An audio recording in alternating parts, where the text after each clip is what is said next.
Good morning, everyone. We're just going to let everyone come in through the waiting room and we'll get started. We'll just give it a moment or two. Great, wonderful. Good morning, everybody. Thank you for joining us today. My name's Sarah Long. I work at the East Midlands Chamber and my role here today is just to facilitate the Zoom. I'd like to ask you all to please put yourselves on mute during the event. And if you have any questions, we'll be holding Q&As at the end of each presentation. If you'd rather not ask the question personally, you can enter it in the chat at the bottom. All the slides that you'll see today will be distributed after the event, as will a recording of everything that you'll see today. First off, I'd like to welcome Barry Walford, the Economic Development and Regeneration Manager from North West Leicestershire District Council. Barry, over to you. Thank you, Sarah, and good morning, everyone. Yeah, for those that don't know me, I've worked for North West Leicestershire District Council for a number of years in the Economic Development and Regeneration team.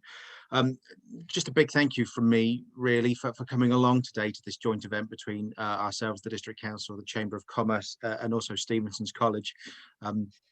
I'm joined by a couple of colleagues of mine, Julie Nolan and Ray Hurst, that you may well know as well, who both work with me. And again, like I said, we do appreciate your time. We appreciate that everything's incredibly busy for businesses at the moment. There's a lot of pressures on people and businesses, COVID being primarily, but EU exit's still a problem. We're also aware of some of the logistical challenges we're having to kind of work from home and away from the workplace, juggling homeschooling like I'm doing today as well. So again, we are appreciative of your time. It's incredibly important for us that you're here, and so we're grateful for that. So for today's events, we're joined by Peter Eckstein and Sarah Long, who you've just heard from. They're both from the East Midlands Chamber of Commerce. Peter will be leading us today on an introduction to Kickstart and kind of take us through those processes and how he and the rest of the team at the Chamber of Commerce are supporting businesses with Kickstart and could potentially work with you as well if it was something you were interested in. Also with us today is Debbie Torr from Stevenson's College. She'll also be leading you a presentation about the work that the college can do in terms of providing a wraparound support for those 16 to 24-year-olds that are taking part in Kickstart and how the college can help there too. And as Sarah mentioned, there'll be an opportunity for Q&A after those presentations as well. So please feel free, while you have us, ask as many questions as you have about those programs. That would be great. After the Q&A, you're going to get a bit more of me, I'm afraid. I'm just going to talk to you about what the local authority have been doing since March as part of our programme towards recovery. Within that, you can imagine there's lots of business support, there's lots of funding, some funding which is live now, which I'll share details with you, but also our plans moving forward just in terms of the support for the businesses as we kind of carry on through the journey towards recovery. So I'll pick up that after the Q&A, but again, I'll take questions on that if needs be too. So again, I think that's all from me in terms of an introduction. So thank you again for coming. Next on the agenda, I'm going to hand over to Peter, who's going to kind of be our headline act and talking to you through the Kickstart program. So again, thank you all very much for your time. Thank you, Barry. Let me just share my screen.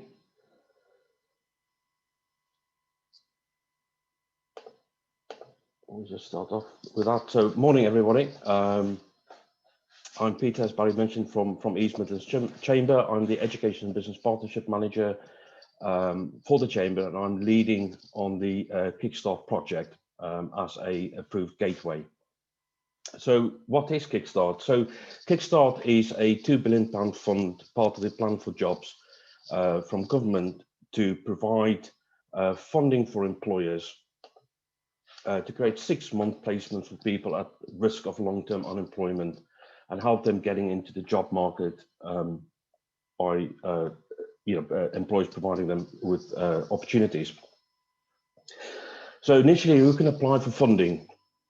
So at the moment, it's only businesses that's registered on Companies House that can apply for funding. We are working with DWP to allow sole traders, stroke partnerships to access the scheme as well, but we're not there yet. It's called Gateway Plus, but we're hoping to hear the details of that within the next couple of weeks.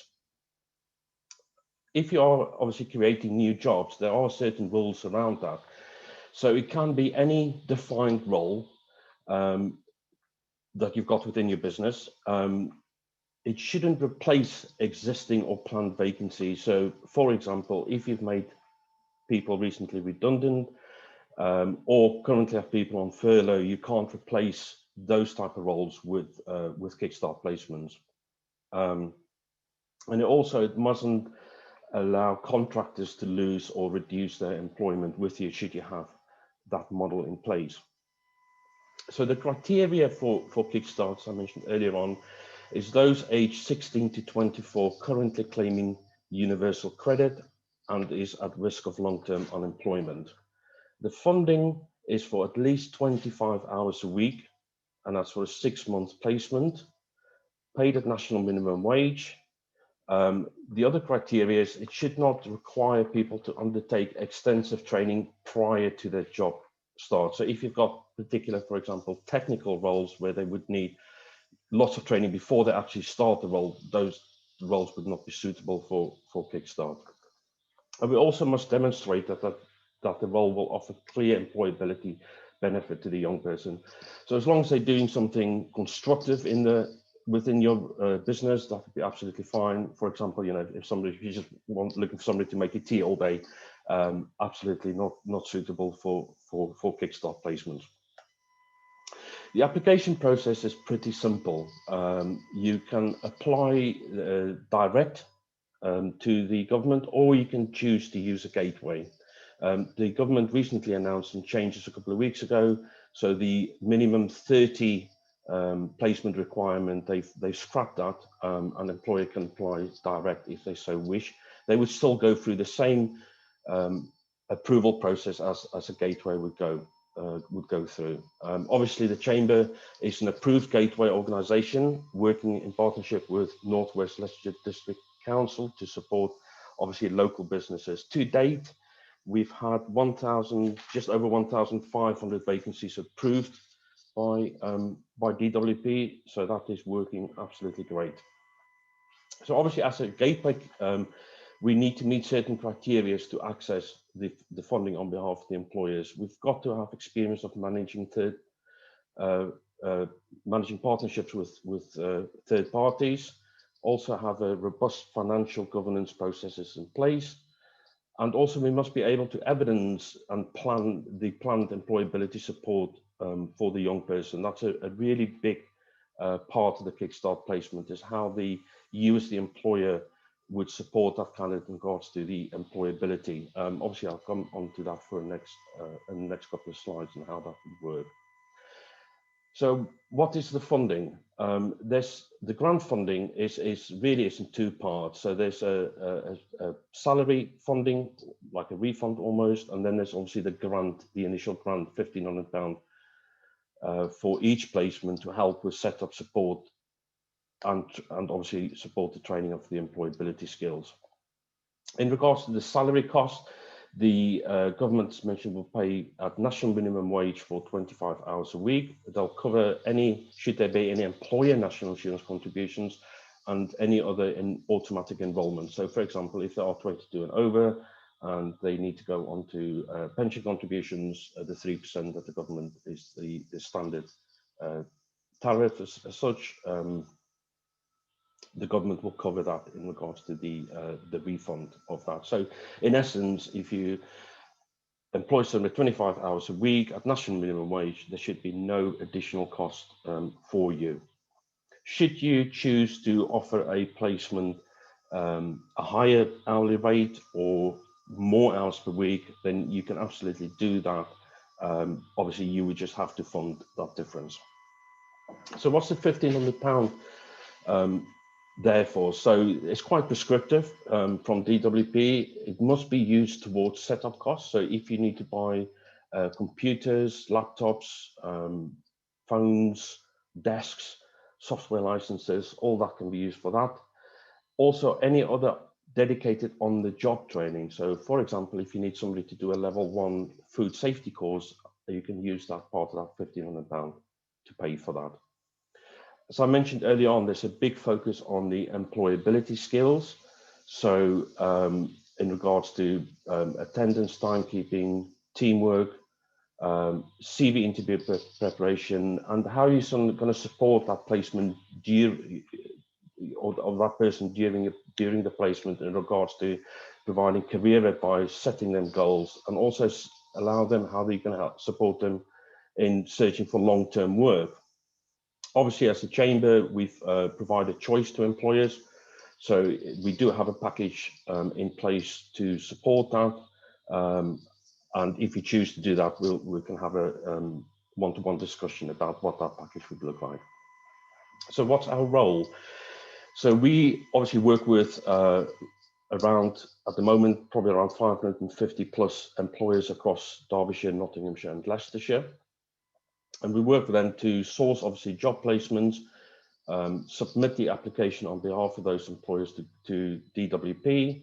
And we're also supporting the recruitment process. So if you need support in regards to creating the vacancy job advert, for example, or just want to talk about potential jobs that you've not currently got in your business, you know, what that would look like. Happy to have those conversations with employers. We also manage the government grant funding agreement. So we monitor the progress to meet compliance and the quality assurance of that. We obviously support you as the employer with the training and any other development needs. And ultimately, DWP pay the gateway, the funding, and then we transfer that back straight over to you as the employer directly into your bank account. So, as I mentioned, we manage all that. The £1,500 is available from day one. So as soon as the candidate starts, you would then inform DWP to say that candidate started, and then that will trigger that initial £1,500. And you should receive that £1,500 around 2 weeks, or shall I say within 2 weeks of the placement starting. In regards to the salaries, again, that's paid monthly in arrears. It's evidence, so you would just process the candidates as you would do any other employee on your payroll. You upload that payroll data at the end of each month to HMRC, and then DWP in real time would match the HMRC payroll data against the candidates, and then they'll release that money. So again, the salary will be paid around 2 weeks after you've uploaded your payroll data to HMRC.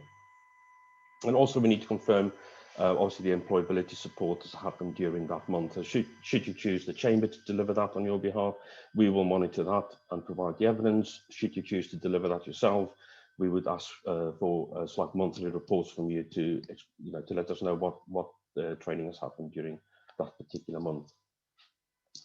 When it comes to the end of the 6-month placement, there's a couple of options open to you. So firstly, we would provide, we will ask you to provide some feedback on the job placement, and then you can either ideally progress the candidate onto an apprenticeship, and we've got Stevenson College on the call as well. We can talk to you about potential apprenticeships. You can end that contract and accrue the second placement for the same role, or at the end of it, you can just end the contract with that particular candidate if that's what you choose to do. In regards to the recruitment process, so once your employer agreement is live and you've been approved for vacancies, again, like I mentioned earlier on, we would support you to create that job advert and any other recruitment support that you need. The job centre and work coaches will support candidates, so they would look at the vacancies that's coming through and then identify suitable candidates for those vacancies and encourage them to apply for your roles. And then you would just follow your own recruitment and selection process. So you complete control in regards to who you want to interview and ultimately who you want to offer that particular role to. So if you choose to come through us as a gateway, our application is pretty straightforward. All we ask is for your company details. Obviously, we need your company's house registration number, the principal contact who would deal with Kickstart, the details of the job placement, so how many roles you want to create, what is those, what's the job titles of those roles, and why you want to create these additional roles. Roughly where these would be placed, and again, just number of hours that you like to offer that particular candidate. So the next stage, as Barry mentioned earlier on, a copy of the slides will be sent over to you. It's got a link on there to our application form. Obviously, my details will be shared within that. So if you want to have a more detailed conversation after this call, happy to do that. Just get in touch with me by email or mobile number, and happy to do that. What we do also in the meantime is we share some management information with local job centres to give them sort of like a bit of a pipeline of the type of vacancies to come through, just so the work coaches at the local job centres can start talking to their caseloads about potential vacancies coming through. We can also, as I mentioned, we can have one-to-one conversations in regard to clarifying the roles, and also assess and agree any training and support requirements you might need. At the moment, placements can start up until the 31st of December. Their funding would just carry over into the summer of 2022. We're hoping that the scheme will be extended, actually, so keep an eye out for that. Obviously, further information is on there. If you need to get in touch with us.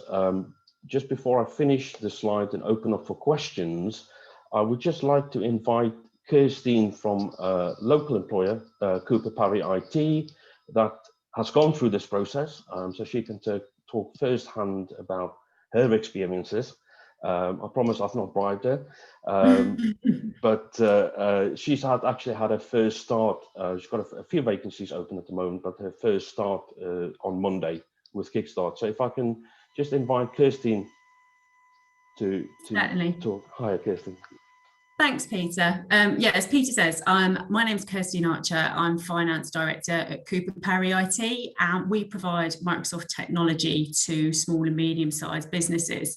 Our recruitment strategy has always been to recruit entry-level roles who we develop through a variety of training schemes, including apprenticeships. So naturally, Kickstart felt like another way for us to support young people into work, especially at a time when opportunities are incredibly limited for them. The process, as Peter's already outlined, initial interest with EMC to completing the necessary documentation to DWP, to recruiting and onboarding the new roles. The process was really straightforward. Peter was on hand throughout. He answered a lot of my questions. Obviously, it's a new scheme, so there's quite a bit to navigate. However, EMC have been really helpful with that. I think one of the things for us as employers was, because this was a new scheme and it's very much around young people who are at risk of long-term unemployment, we weren't really sure who was going to apply for these roles, and whether they were going to apply because they had to or because they wanted to. And actually, we've got 3 roles at the moment, and we've been really pleasantly surprised by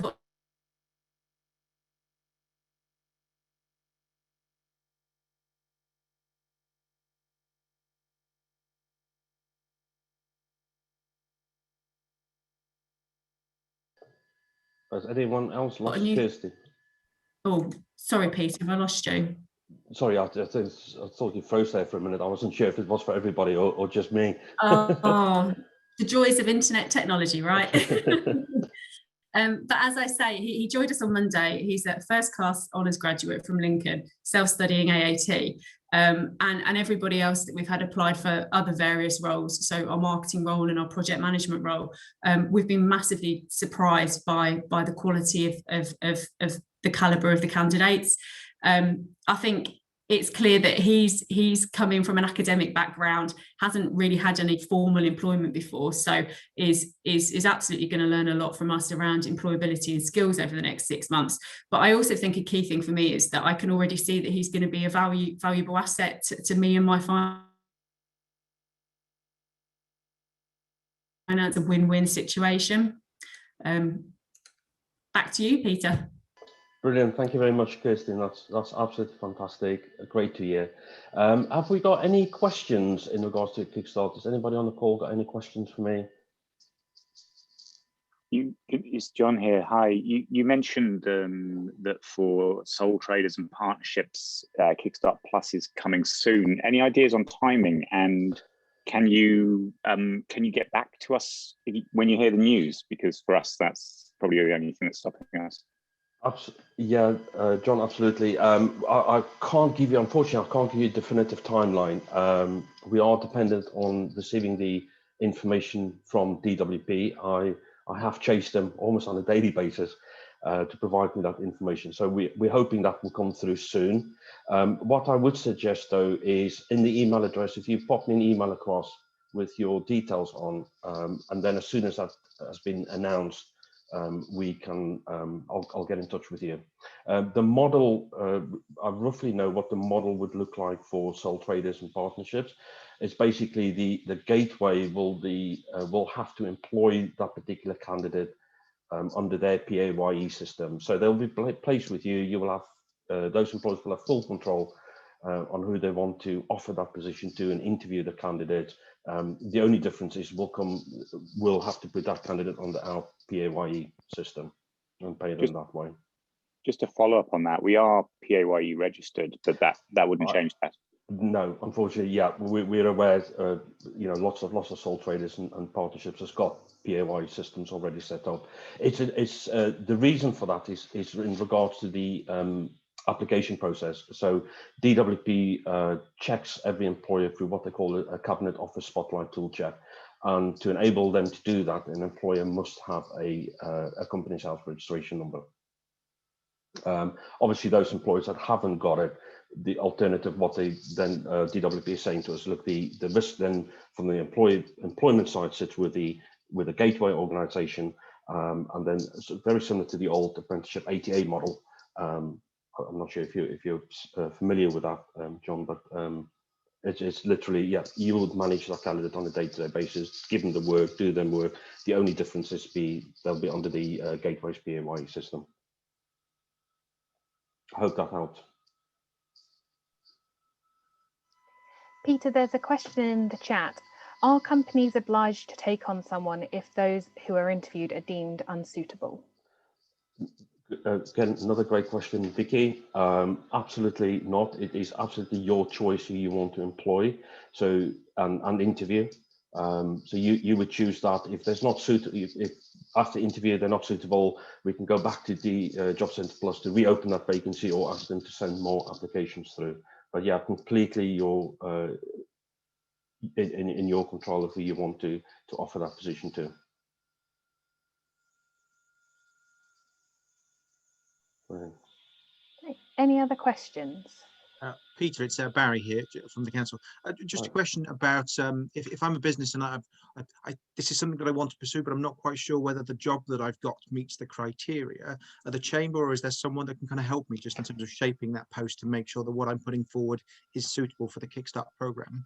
Absolutely. We'll have one-to-one sessions with employers, with each and every employer that wants to apply to the Kickstart. Happy to have those conversations with employers to just double check that everything meets the criteria.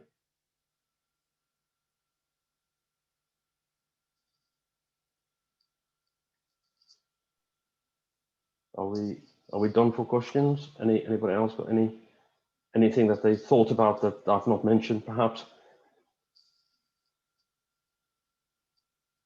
No. Brilliant. So if I think the next one is agenda. Oh, hang on, there's one just coming through from Colin. Colin, without knowing, obviously the candidate must be aged between 16 and 24 and currently claiming universal credit. So if they are working with you already, then chances are they probably won't be eligible, even though they might be on a 0-hour contract. They might not be eligible, but again, for clarification, it will be that that individual to speak to their work coach just to double check, because obviously without me having all the information, it's a bit difficult to answer that particular question.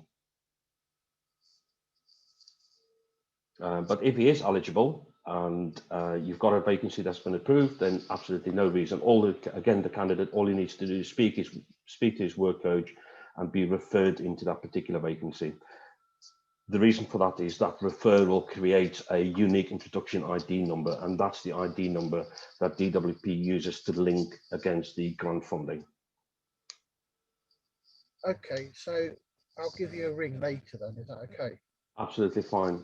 No problems at all. I think Ian has asked another question. Any candidate has to go through their work coach. Yes, any potential candidates, they've got to be referred via their work coach at the Job Centre Plus. As I mentioned earlier, the reason for that is once the work coach refers that candidate to the vacancy, so you might know them already, for example, that triggers that unique introduction ID number that links the grant funding to you as a business. Fantastic. Thank you, Peter. And thank you, everyone, for your questions. I would say if you think of any questions after this meeting or you don't want to raise them now, there'll be contact details as well. So please feel free to reach out to either myself or to Peter after, and we'll see if we can address those questions for you after the meeting. So next, as mentioned before, I'm going to hand over to Debbie Torr from Stevenson's College, who's going to talk about kind of apprenticeships and how they can provide a wraparound support for Kickstart programs. So if you're okay, Debbie, I'll hand over to you. Thank you, Barry. Good morning, everybody. Just bear with me while I share my screen.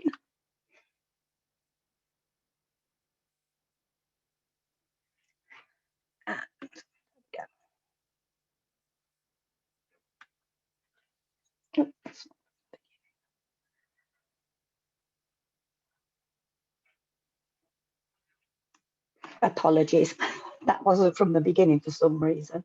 I'll just start that again.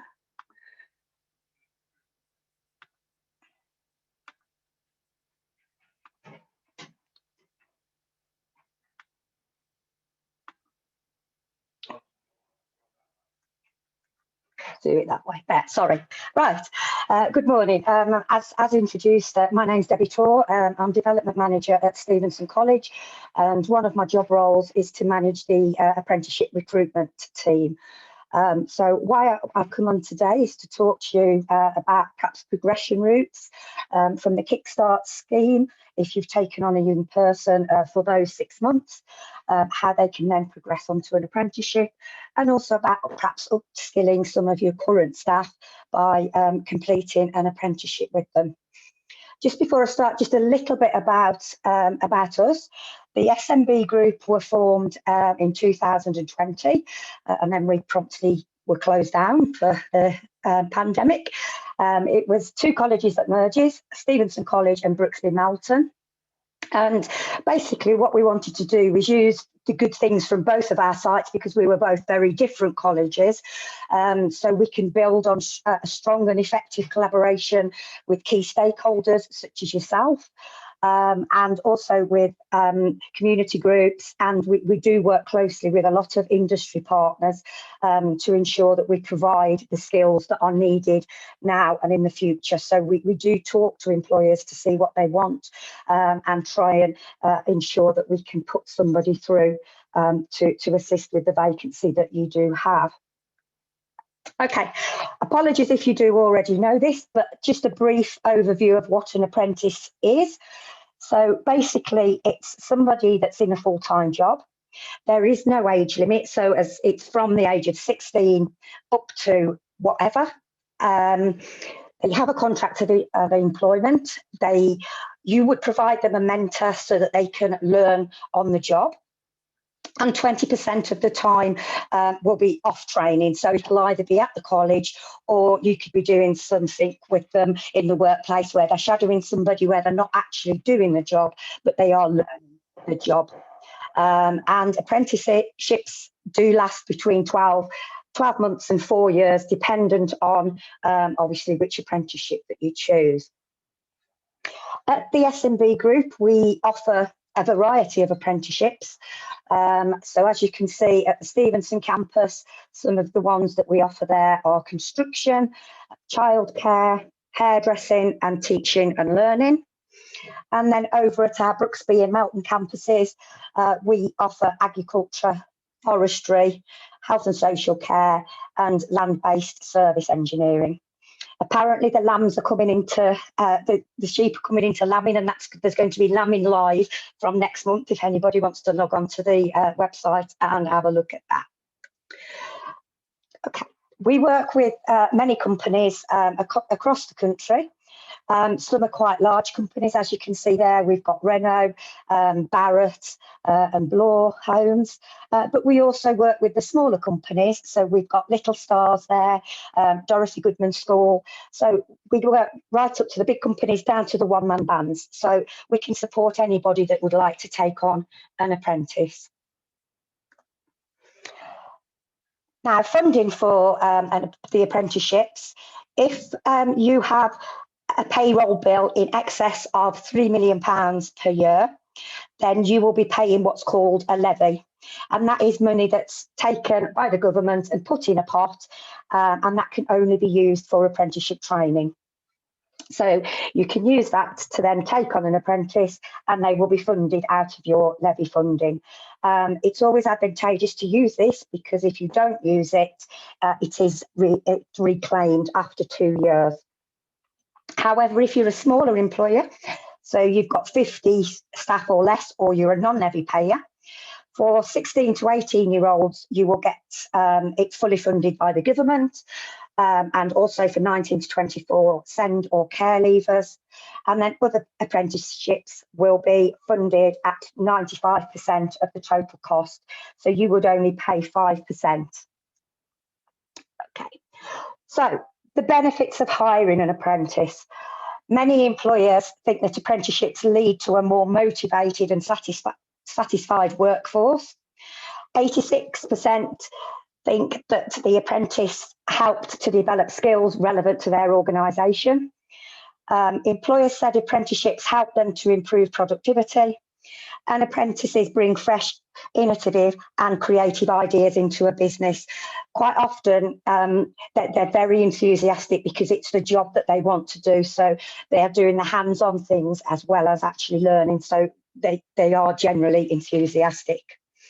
Another incentive that's currently running with the government, so for 16 to 24-year-olds, currently there will be a £2,000 uplift, and if they are 16 to 18, another £1,000 is offered as an incentive for you to take on an apprentice.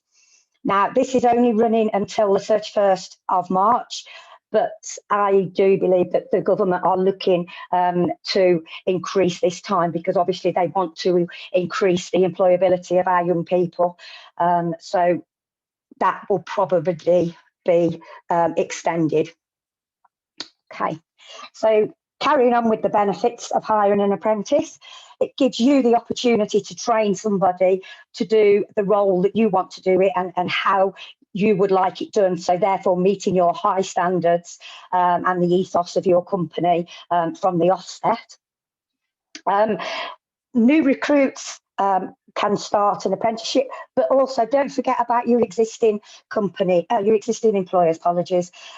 They can take on an apprenticeship if they want to just enhance the knowledge they have in the role that they've got, or if they want to take on a different role within the company, that's not a problem either.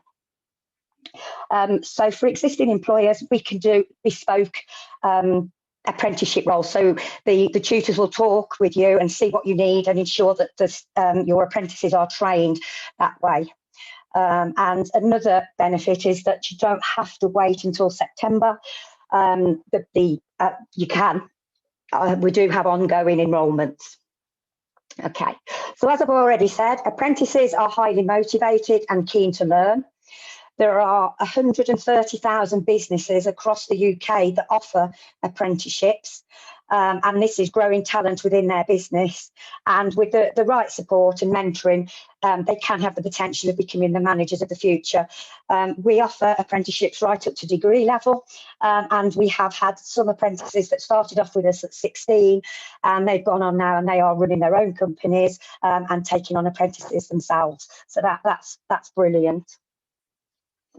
Okay, So to take on an apprentice, we can support you. My team offer a free recruitment service, so they will set up your vacancies and advertise them through the National Apprenticeship website and through our own websites. They will also screen the applicants if you want them to, and carry out the first initial interviews, and then pass forward to yourselves the candidates that they think will fit the requirements that you have identified to them. With regards to the training, as I've mentioned, they have to do 20% off the job training, and that can be by attending college by a day release. Although currently we are looking at our apprenticeship delivery, because obviously over the last 12 months it has been delivered very differently. So we are looking to do some virtual delivery, so that can be done in the individual's either workplace or home. And then we also do block release. This is jumping on itself, sorry. So block release, the employers would know when the students were coming into college, so that they could plan around, and they're normally 1 or 2 weeks block. And we find that helps the apprentices, because they learn more than just coming in for 1 day or half a day. If it's a full week or a full fortnight, they can learn a full topic and then come back to yourselves and put it into practice. If you've got apprentices that don't live in the local area, we can put them up in homestay accommodation. We are looking for that to be reinstated, I think, by the 17th of May, if the roadmap still continues as the government have identified. And we also have halls of residence at Brooksby, which provides accommodation, and there are wardens, so it's fully safe for the 16 to 18-year-olds.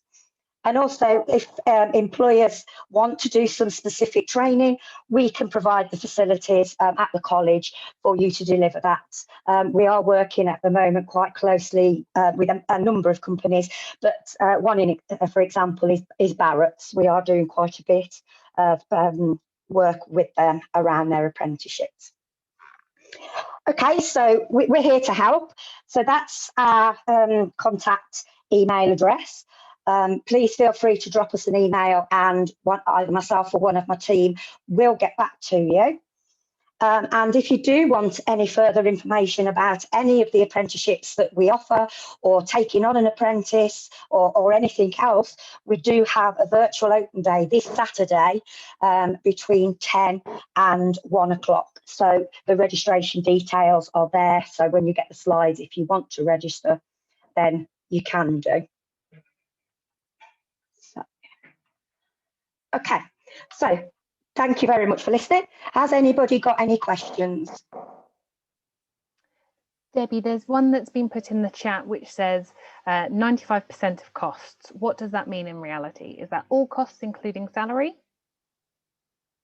No, salary needs to be paid by the employer. The minimum salary at the moment is £4.15, but many employers do choose to pay more than that. The cost is of the actual training of the apprenticeship, so it's the training and the delivery of the apprenticeship. Any other questions? Hi, Debbie, it's Barry here. Just a quick question about the formality of how, kind of leading on from where Peter kind of ended and you began. So Peter was kind of describing there's a series of options at the end of the Kickstart placement where you could employ the individual, they could become an apprentice, you could end the contract, or kind of take on a new Kickstart. That journey into apprenticeships, logistically, how does that work for an employer? Would they need to kind of contact you as they're coming towards the end of that 6-month placement? Yeah. If they contact us towards the end of the 6 months, because they've already got the person in place, the enrolment procedure doesn't take very long. It also does depend on which apprenticeship they want to take, because we do have some apprenticeships that are rolling, so they could start straight away, but we also have other apprenticeships, because of the new standards, you can't just keep putting people into the group, so we do have set start times, but the advisors would discuss that with the individual and look at their individual circumstances at the time. Fantastic, thank you, Debbie. And maybe a Thank follow-up you. question, maybe for Peter on this one. Should a Kickstart candidate then go into an apprenticeship? Is the employer then still allowed to take on another Kickstart placement within the organisation because the first one's moved on? Absolutely, you can replace that vacancy with another Kickstarter. Yeah, from our point of view, ideally the progression pathways are, Kickstart is a great pathway into apprenticeships. You have somebody there for 6 months, and if they show the attributes and the skills that you're looking for to develop with that particular candidate, moving them into an apprenticeship it's a fantastic opportunity. So yes, in short, Barry, absolutely, progress them into an apprenticeship, and then you can come back and we can replace that with another Kickstarter. As I mentioned, the Kickstart scheme is open up until the 31st of December of this year. Employers can submit as many applications during that time as they wish for additional start. So it doesn't mean if you submit one application for 2 vacancies, then that's it. You can come back to me in 2 months' time and say, this has worked out fantastic. We've now got capacity to create an additional 2 roles, and we'll have that conversation and get that approved. Debbie, there's been another question in the chat. Does any training in the first 6 months need to be done in-house? We would do an induction and health and safety and everything in the college. All the training will be done by the college. Obviously, there'll be the mentoring that would need to be done in the workplace, which is specific to that area. But we have qualified lecturers within the areas most of them have been professionals themselves, so they will carry out the training that is required. Dependent on which apprenticeship route they go down, obviously it depends on whether they're in for a day, half a day, a week, a fortnight, whether it's done online. That's just dependent on which apprenticeship that's taken.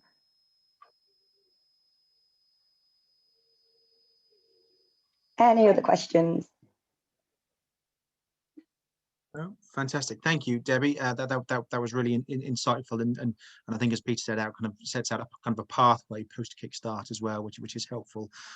We're making good time, so if there are any questions, again, feel free to kind of raise them at the end. And equally, like I said, after Peter's presentation, if you wanted to kind of speak to Debbie after the meeting as well, then Debbie's provided her contact details, but we'll make sure that those contact details and the slides are circulated at the end of the session today.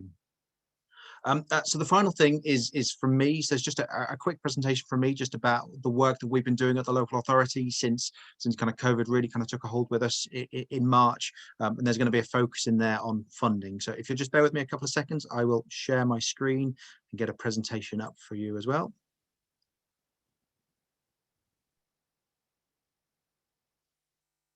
So forgive me, I can't see you, but hopefully you can all see my screen. Yes, we can, Barry. Fantastic. So I won't be too long here. There are kind of 4 points that I kind of wanted to pick up within this kind of overview in terms of what we're doing as a local authority. First, there's our economic recovery plan, which has been guiding some of our work. Importantly, some of the details around kind of the business support and what we're doing there, and some of the funding programs that we have.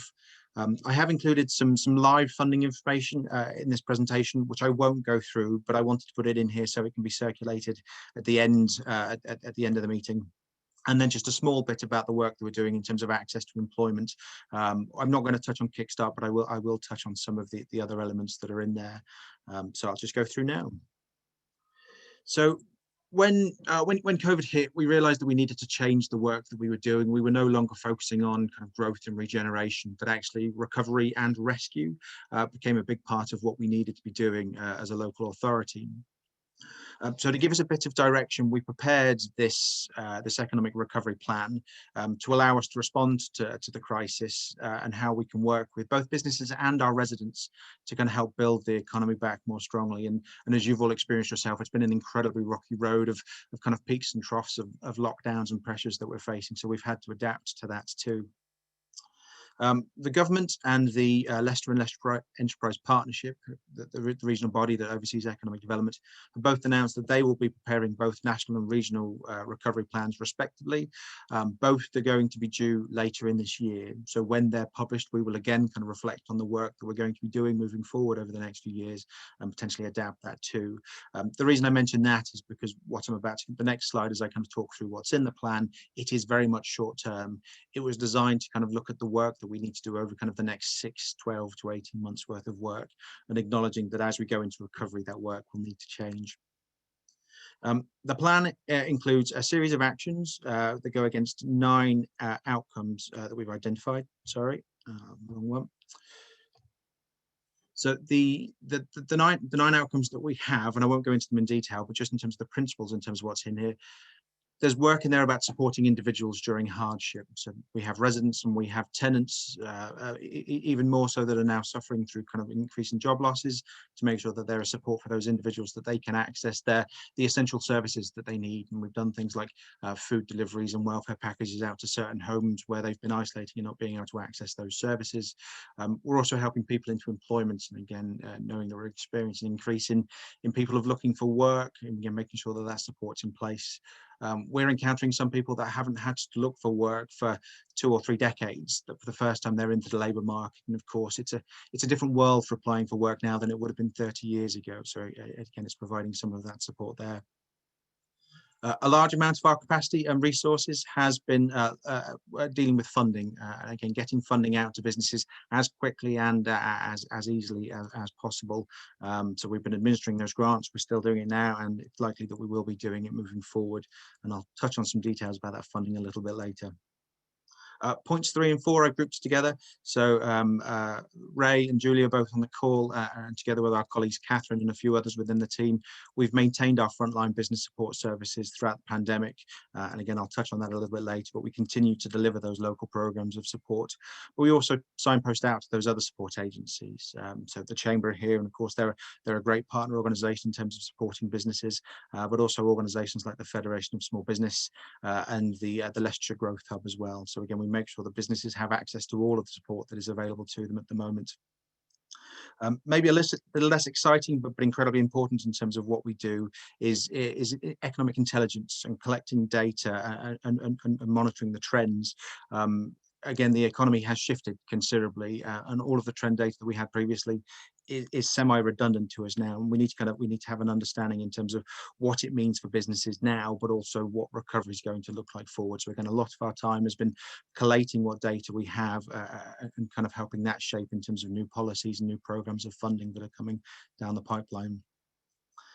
My colleagues in cultural services are doing a lot of work on tourism and tourism businesses, and we've put on webinars for tourism and event businesses to particularly support those sectors, knowing that they have been directly impacted by the lack of movement of people through kind of the tourism industry. So that's work that's ongoing. Similarly, there's also been a specific focus on high streets, as we're all aware that the high streets have been adversely affected alongside the other sectors as well. You've seen the headlines in the news about national land independent closures within our high streets. So we've been supporting those businesses where we can, but we've also been working to try and safely reopen those high streets. I would imagine if you've been into any of the high streets in North West Leicestershire, you'll have noticed new signage and new stencils on pavements, just to kind of direct people to how to shop safely. And that's an ongoing process, and it's an ongoing challenge for us. But again, when our towns and local centres do reopen, again, we need to make sure that they're open safely to present any kind of risks to the shops or the shoppers themselves. Number 8 is that we have and we continue to work with education providers to help train and upskill people. So again, the college are on here, and again, a great partner for us working there, but also the LEP themselves in terms of some of the work we're doing in terms of training and upskilling. And as I mentioned before, we're dealing with people in terms of recruitment and training needs that we've never seen before. So my team have never encountered before. So again, it's understanding how we can kind of work with those to train them and kind of get them back active into the workplace as quickly as possible. And we're also responding to some the infrastructure challenges as well. So things like that in terms of kind of access to employment, safe working environments within factories and offices, and the advice that we can kind of give there as well. And I'll touch on some of those a little bit later. So here's just kind of an overview of some of those key messages. The council officers, we are still operating our frontline support services. We have done since the outbreak. Just for scale, just so you can understand in terms of what we're dealing with. Traditionally, in a year, my team would directly support approximately 100, 150 businesses would come through to us looking for support. Where we stand at the moment, since March, we're in the thousands or already across the organisation. So again, the volume of businesses in need of our support has increased exponentially, understandably, and that's why we've kind of propped up that frontline support, and people like Ray and Julie have been instrumental in terms of working with those businesses.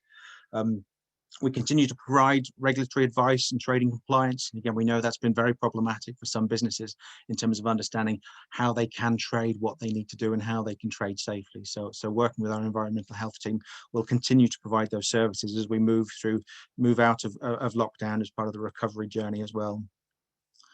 I've mentioned funding, and again, it just kind of shows the scale of what we're dealing with here. Since March, we've administered over £40 million worth of grants to local businesses. So those are businesses within North West Leicestershire. Our funding programs are still live, and we'll keep delivering those funding programs as well. But I'm sure you can appreciate that that is a substantial administrative task in terms of getting that much money out to so many businesses. But it's what it's there for. We want to make sure that that process is as easy as possible businesses. So just in terms of a couple of the funds that are out there at the moment, and again, there's more details on these later. The Local Restriction Support Grant is a government initiative. So that's government funding that's been given to local authorities. It is restricted in terms of who is eligible for that funding, but again, would recommend that if you haven't applied for funding, look at that, determine if you are eligible. And then if you need help applying, let us know. I did mention that funding has caveats in terms of eligibility. And what we wanted to make sure is that there were local businesses, that all local businesses could have access to some support and some funding where they could, as much as we possibly can. So those businesses that aren't eligible for the Local Restriction Support Grant, we've created the discretionary grants for businesses for those that aren't eligible. And that's a funding program live, that's live now. And the funding supports businesses that have been forced to close, mandated to close, or have suffered a drop in trade as a result of COVID up until February the 15th. Following the government's announcements on Monday about the roadmap, we're anticipating that funding program will be extended, so there'll be funding available to businesses that have been impacted until the spring. We're also designing programs looking at kind of broader recovery and growth. So lots of the funding that we have at the moment is in place, is seen as kind of recovery and rescue funding. It's putting funding into businesses to kind of prop up where there has been failures in cash flow. What we need to start doing with our funding programs is look at growth. We're aware that there are some businesses that are looking to diversify and change how they operate. But again, they need some financial support to be able to do that. So later in the spring, we'll be making an announcement about some additional grant funding that's available to local businesses too. And I'll show you where you can find information about that once it's launched. And I also should point out that, again, Ray and the rest of the team have been great in terms of supporting businesses to access other grants that aren't from us or from the government. And just yesterday, we were kind of looking at a program where about 50 businesses were able to access an additional $250,000 just through some conversations with my team and supporting them to kind of apply for those grants. So there is funding out there. I will be honest and say it's complicated. It's a confusing landscape. That funding framework does change regularly, and we have to adapt to it. So it's not easy, but my team are there to be able to help as well. So again, please feel free to reach out to us. If you haven't applied for any funding, or if you're having difficulties apply for that funding, where we can help, we will help.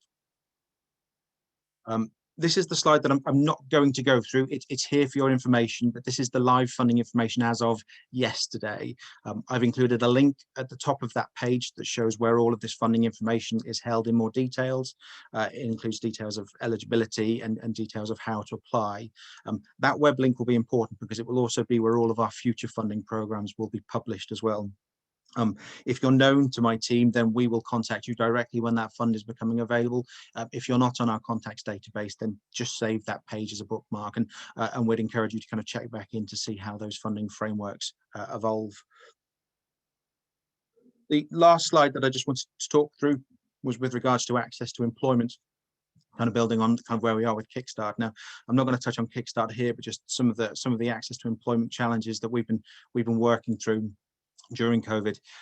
We are aware that there has been significant hardship across most businesses, across many sectors within the district, and we'll continue to support with those businesses.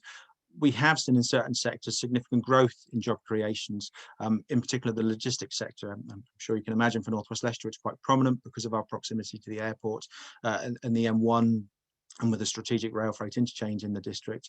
But again, there has been significant growth in that sector, so we've been doing some work to support there. We are also surprisingly seeing new investment. So again, we are seeing multi-million-pound new investment being made within the districts of businesses looking to relocate. So despite COVID, there is still significant growth and significant investment coming into the district. We have experienced an increase in universal credit claimants, so job claimants. We're about 126% higher than we were pre-COVID, which is high. There's no getting away from it. We are faring quite well compared to the rest of Leicestershire and nationally in terms of the number of claimants, but that doesn't mean that we can't stop working on it. So we've delivered jobs fairs in October. We've got another one scheduled for April this year. And I have no doubt that we'll be doing other virtual jobs fairs moving forward as well to support those people who are now looking for work, some for the very first time, some for the first time in a long time, to get them back into employment. Some of the infrastructure projects that we've been working on, we've collaborated with a number of partners to launch the new Airline 9 bus service, which complements the Skylink services to get people to East Midlands Airport and the employment around there. That new service connects Burton to Swadlincote, to Ashby, through to Melbourne, up to the airport and to the rail freight interchange, and connecting on to the cities. It was a piece of work that we were always looking to kind of bring forward. The needs to get people to employment to the kind of Castle Donington area from Ashby was evident. So that project is now live and running strong. We're also trialling a Wheels to Work initiative. These have been in place in Leicestershire before, so some of you might be familiar with it, but it's supporting people to access employment where they live in remote communities or they don't have access to public transport or cars, where they can hire scooters on a short-term contract to enable them to get into employment. We're trialling that with a company called Wheels to Work Silverstone and the local job centre. So it's very much in the early stages, but again, it's something that we realise as people are now more people are going to be in the labour market looking for work. We wanted to kind of rekindle that as a project. We're continuing to offer lots of support around self-employment and also WISE, which is our Women into Self-Employment programme. History would show that as a result of recession, entrepreneurial activity will increase as people look to set up on their own and kind of carve out new businesses. Failure rates are always quite high with new businesses anyway. So what we want to do is just to make sure that there is sufficient support available to people that are starting up their own businesses. And we have a couple of live programs at the moment, but we'll also be hoping to make an announcement in the spring around a more kind of comprehensive startup program with degrees of grant funding into it as well. The last 2 points are just about kind of virtual support that we're offering. Fortunately, we haven't experienced any significant strategic redundancies within the district. There have been some that we've been supporting local businesses with, but nothing that we would kind of consider to be seismic. That might be slightly being masked by the furlough scheme in terms of supporting people into employment. But what we have done is we've modified our redundancy support program into a virtual-based solution. So where before we would be very hands-on and very much in the workplace, we appreciate with social distancing and COVID that might be tricky. So we've adapted that to a virtual support program.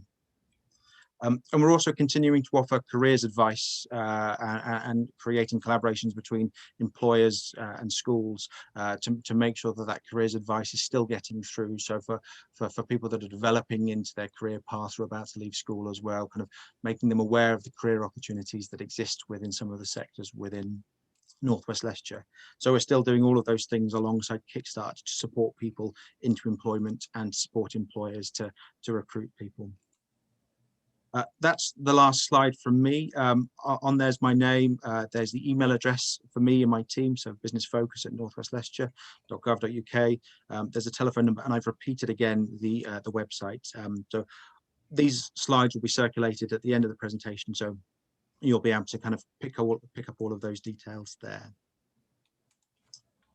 Fantastic. So that's it in terms of kind of the formal presentations. We're ahead of schedule, which is rare actually for these things. Are there any more questions for either myself, for Debbie, for Peter, or just generally that you would have of each other that you kind of wanted to raise whilst we have this time?